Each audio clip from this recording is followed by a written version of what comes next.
The crowd was screaming, blue jerseys bouncing like waves, and for one bright second, my girls were pure light, until Nye coughed. Just once.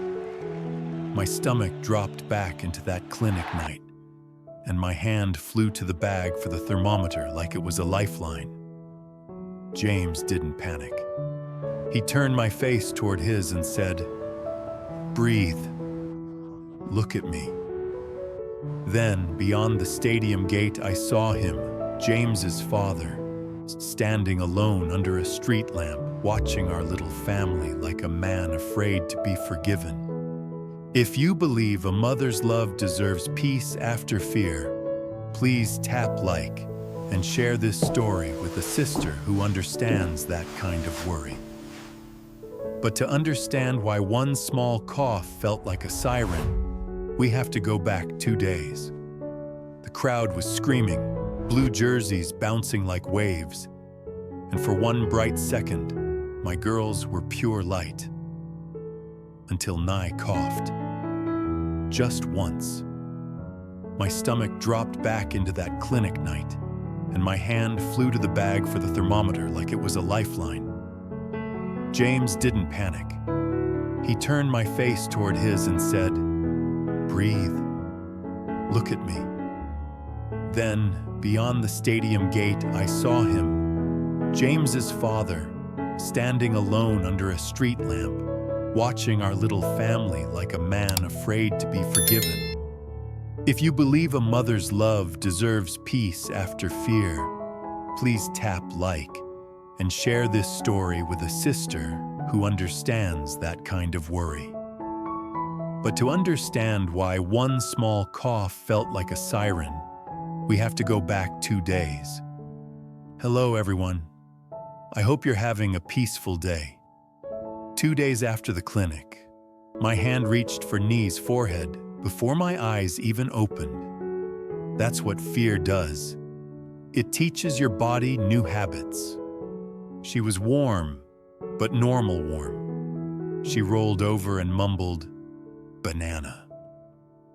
Relief hit so fast I laughed under my breath. In the kitchen, James was already up, moving quietly. He looked at me like he'd been holding his breath, too. "How is she?" he asked. "Normal," I whispered. "She's normal." He shut his eyes for a heartbeat, then nodded and went back to making toast. Anna wandered in with her hair sticking up like a dandelion. "Is today the stadium day?" she asked, suddenly wide awake. James blinked. "You remembered?" "I remember fun things," she said, proud. The stadium plan had been a maybe.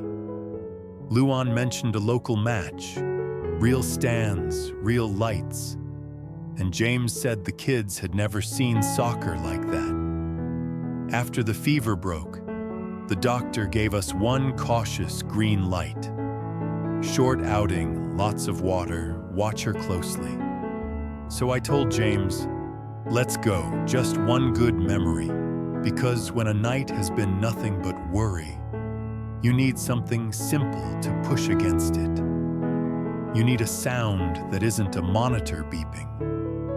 You need laughter that doesn't end in a nurse's footsteps." I wasn't chasing perfection. I was chasing proof that our life still had room for joy. We packed like parents who'd learned caution the hard way. James lined up water, snacks, and a small blanket. I slipped the thermometer into the bag without thinking.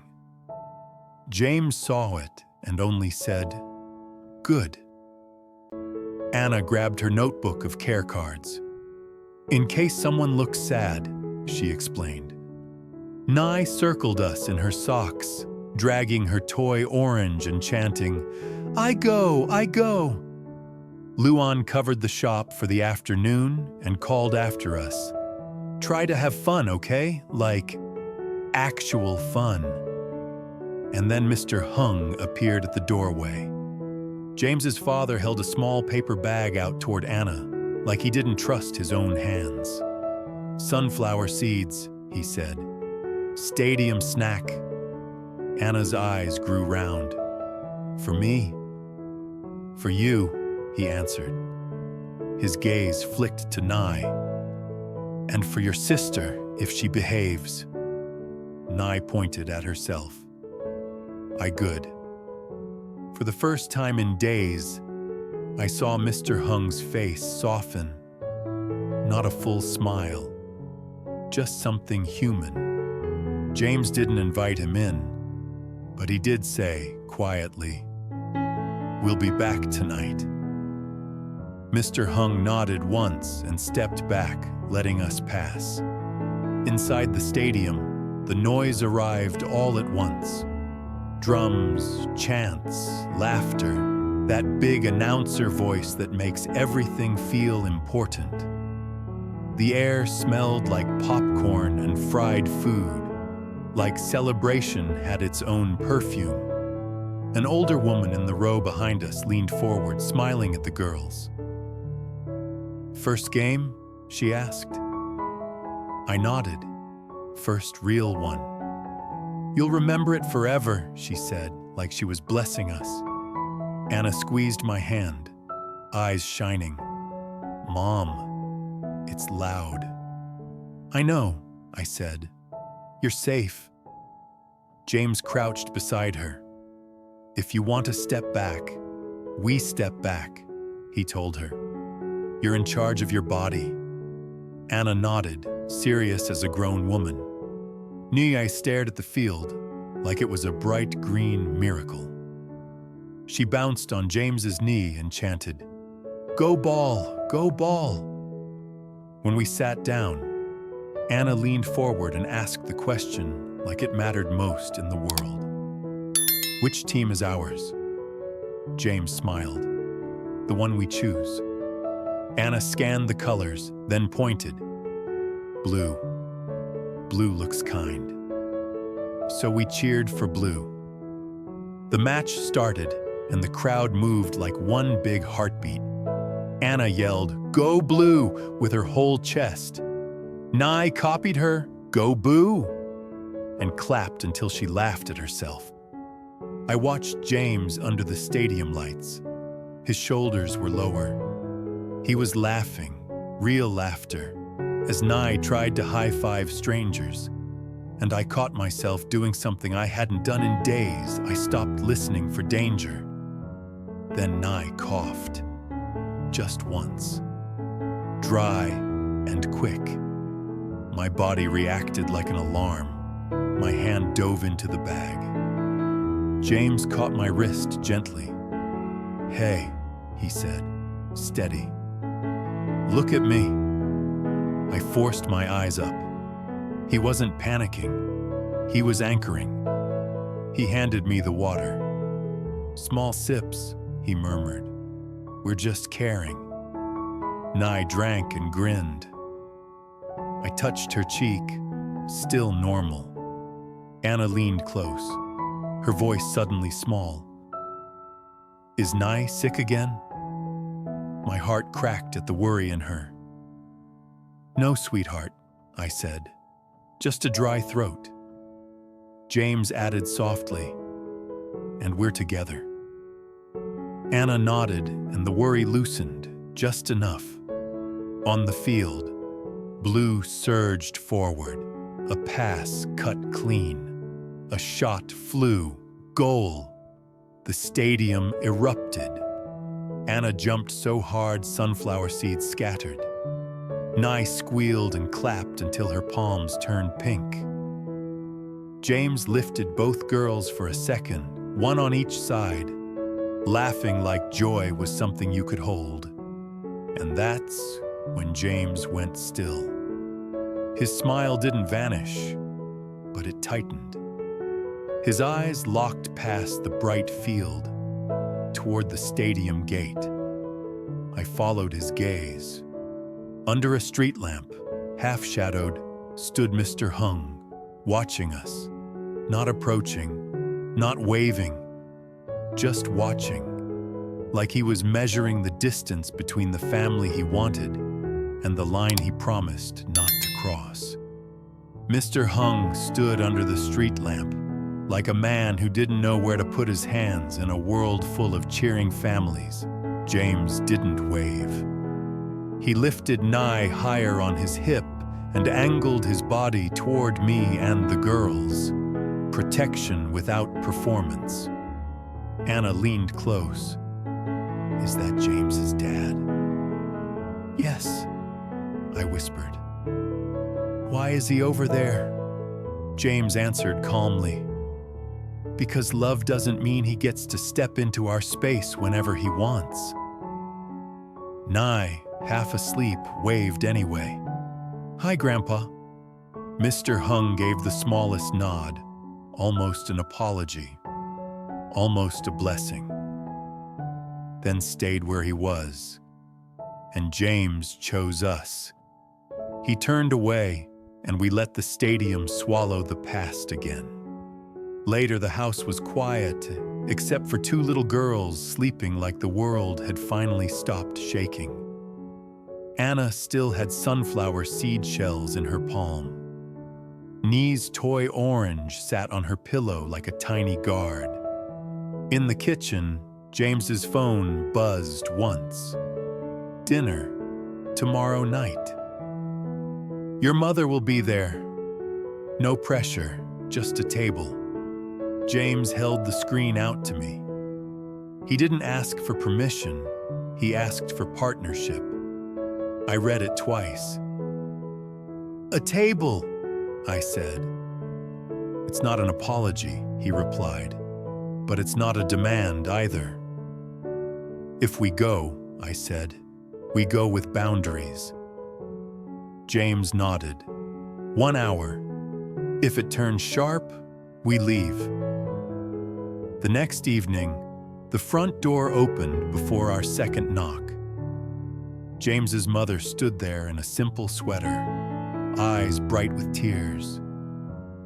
"James," she whispered, like his name had been locked in her throat. "Hi, Mom," he answered. Her gaze slid to me. "Miss Diep," she said carefully. "Diep," I corrected softly. Then she saw the girls, and her face softened in a way that looked like hope and fear holding hands. Anna stepped forward first. She offered a folded care card with both hands. "I made you something," she said. James's mother opened it slowly. 4 stick figures holding hands under a bright yellow sun, and in careful letters, "We can try again." She pressed the card to her chest. "Oh, baby," she whispered. "Yes, we can try." Nye pointed at the sun. "Pretty." Then she looked up at James's mother and asked, "Banana?" A shaky laugh escaped her. "Yes," she said. "We have bananas." At the table, everything was plain and careful. Soup, bread, small plates. Not a performance, an offering. Mr. Hung stood by the counter, hands clasped behind his back like he was waiting for a verdict. He looked older in his own kitchen, as if the walls remembered too much. "Thank you for coming," he said. James didn't soften too quickly. "We're here," he replied. James's mother hovered near the pot like she needed a job to keep her hands from shaking. "Can I serve the girls?" she asked me, eyes searching my face. I nodded. "Yes, thank you." She ladled soup with careful, trembling patience, then set a little bowl in front of Nye, as if she were placing down a promise. Nye stared at it, then offered her half-eaten banana to James's mother with sticky generosity. "Here," she said. James's mother covered her mouth, tears spilling fast. "Thank you," she whispered, and the words sounded like she meant more than fruit. For a few minutes, it almost worked. Anna asked about the soup. Nie ate like it was the cure for everything. James's mother kept watching the girls like she couldn't believe she was allowed. Then Mr. Hung's spoon trembled. He set it down and cleared his throat. "I owe you an apology," he said. "Not the kind that fixes everything. The kind that admits I broke something." Mr. Hung looked at James. "I told myself I was protecting you," he admitted. "I thought control was love." James's voice stayed low. "My life changed because I chose a family," he said. "Not because I made a mistake." Mr. Hung's eyes flicked to Anna and Nye. "I can see that now," he said. "And I hate what my fear made me do." James's jaw tightened. "Then why did you fight it?" "Because I was afraid," Mr. Hung said. "And because pride makes fear feel like survival." James's mother whispered his name, warning and pleading at the same time. I spoke carefully. "We didn't come to punish you," I said. "We came to understand what you want now." Mr. Hung lifted his eyes.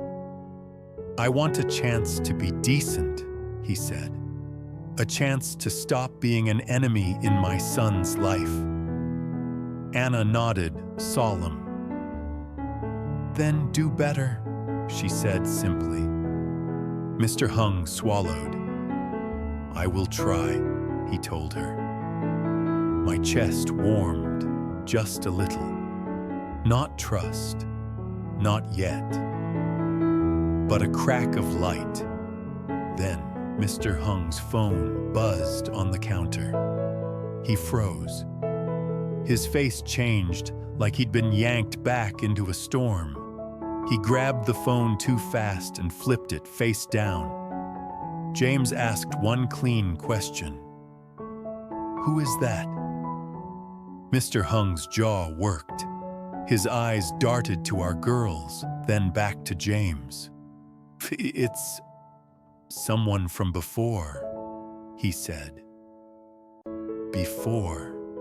That one word turned my stomach cold.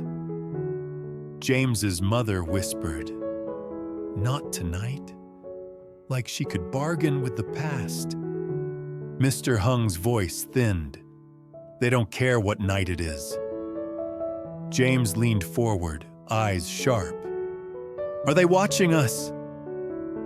Mr. Hung didn't answer fast enough, and in that silence, I understood.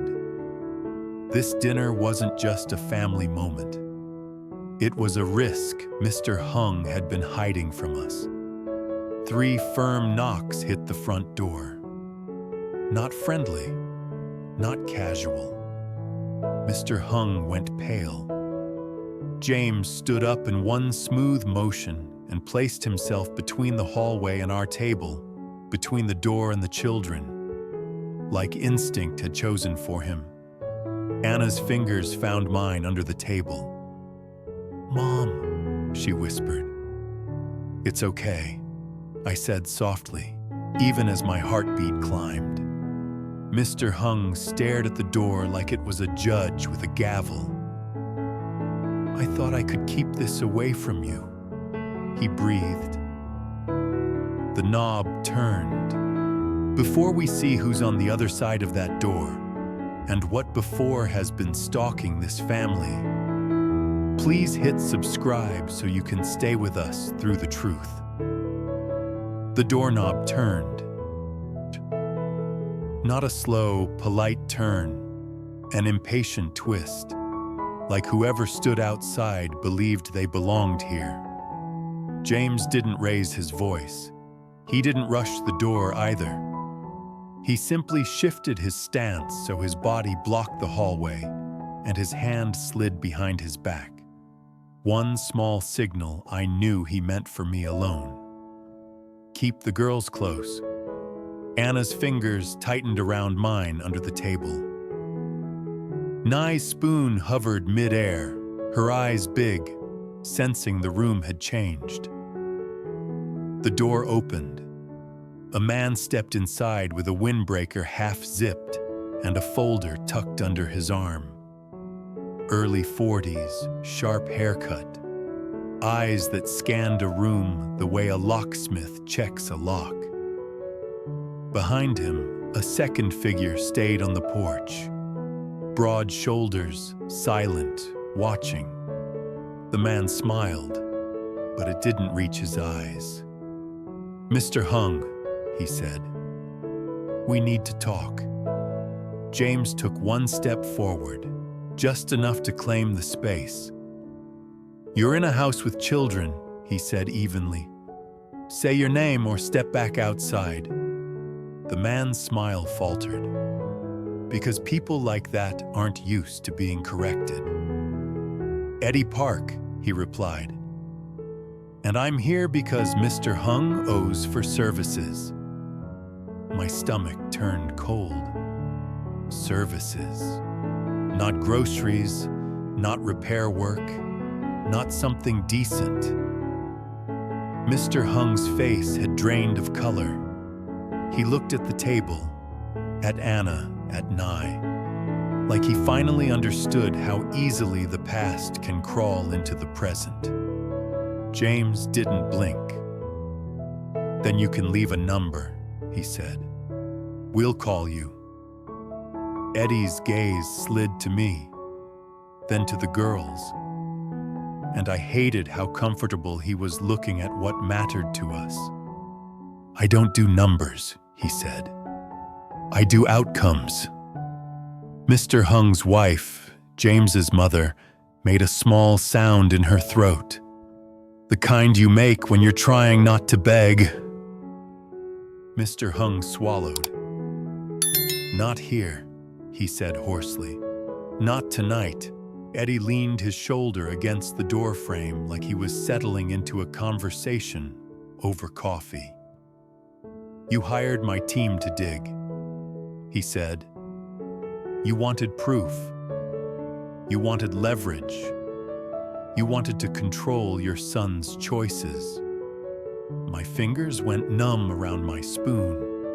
So that was the before. Not just worry, not just harsh words, a paid shadow.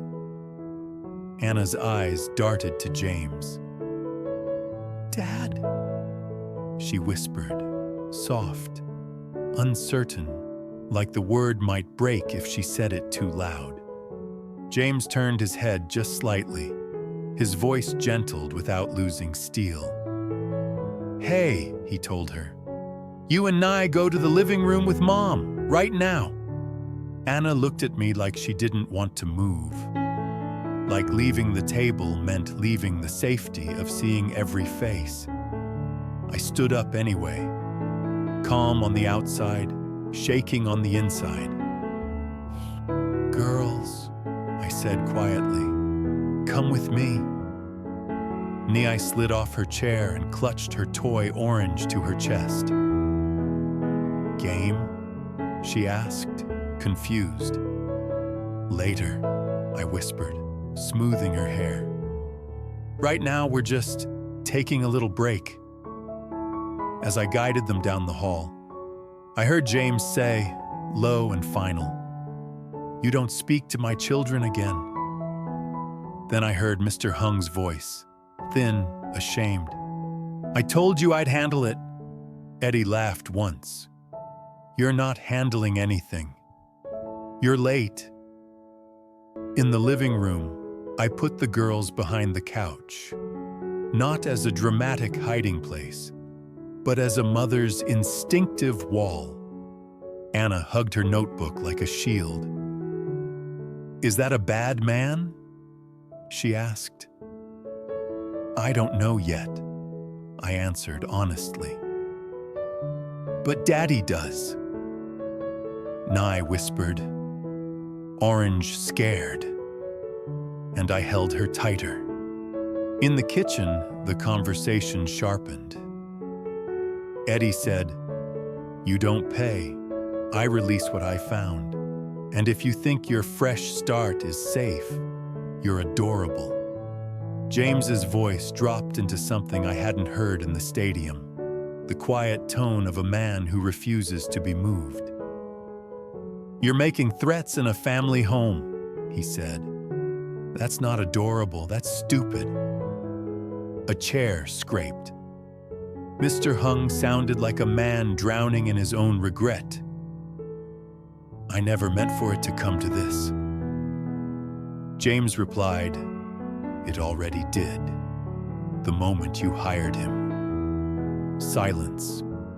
Then Mr. Hung spoke again, and this time his voice changed. Less fear, more decision. "I'm done," he said. Eddie scoffed. "Done? You don't get to be done. You started a fire, Mr. Hung. Fires don't care about your guilt." Mr. Hung inhaled, shaking. "Then I'll put it out properly," he said. I heard the unmistakable click of a phone unlocking. James's mother appeared in the doorway of the living room, eyes wet, hands clasped. "Diep," she whispered. "I'm sorry." I didn't have a perfect answer. I just nodded once, because sometimes the truth is all you can offer. Back in the kitchen, Mr. Hung said to Eddie, "You have two choices. You leave, or you stay, and you speak to the officer I'm calling." Eddie's voice sharpened. "Officer?" And James said one sentence that made my lungs finally fill with air. "We're not handling this as a family secret." Mr. Hung put the call on speaker. Officer Thu's voice came through calm and alert. "Mr. Hung?" "It's me," Mr. Hung said. "There's a man in my house. His name is Eddie Park. He's threatening my family. I hired him months ago to dig into my son's life. I'm reporting it." The line went very still, like even Officer Thu was measuring the weight of what he'd just heard. Then Thu said, "Stay where you are. Do not engage. I'm on my way." Eddie's confidence cracked. "You're calling the cops?" he snapped. Mr. Hung's reply was quiet and devastating. "I should have called them the day I realized fear was turning me into someone I don't recognize." Eddie turned his head toward the porch, toward the broad-shouldered man who still hadn't stepped in. There was a fast exchange of looks. Calculation. Risk. James moved one step closer, not aggressive, just immovable. "This ends tonight," James said. Eddie's jaw worked. "Fine," he hissed. He pulled a business card from his pocket and threw it on the counter like a final insult. "If you think confessing makes you clean, you're new at this." Then he backed out. The porch man followed without a word. James shut the door and locked it. Not with panic, with finality. When the sound of approaching tires finally came, I realized my hands were trembling. Not because the house was falling apart, but because it hadn't. Officer Thu arrived fast. Luan came too. Because in a real community, trouble doesn't stay private for long. Thu listened, took notes, asked the hard questions. Mr. Hung didn't dodge a single one. "Yes," he admitted.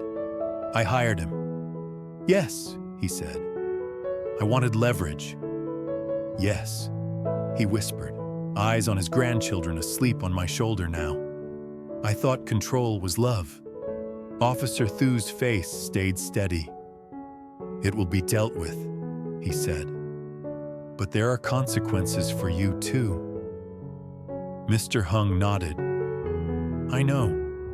James didn't gloat. He didn't soften into a fake peace either. He simply walked to the living room, knelt in front of Anna, and held out his hand. We're going home," he said gently.